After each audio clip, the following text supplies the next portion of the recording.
立月潭今仔举办万人游泳活动，但是受到风台影响到天气，造成活动延后举行。游泳道顶头的工作平台3度被强风吹走去，工作人员紧急处理了后，最后延后2点钟，总算选手会当落水啊。 立月潭万人泳道活动原本预计伫咧透早7点，就要让第一批选手落水，不过因为水道的浮台去予强风吹走，工作人员必须紧急抢修。上万名选手伫咧岸边等待，主办单位赶紧伫咧舞台上解说活动延后的原因。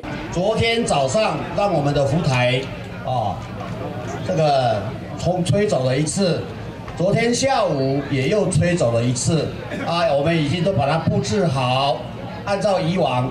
那么今天凌晨又吹走了。主办单位表示，为钓鱼码头到伊达扫码头潭面上的浮台，兼具水道甲救生的功能，顶悬的安置救生员相当的重要。若是无浮台，袂使无人开放落水。南投县长林明珍嘛一再提醒选手要注意安全。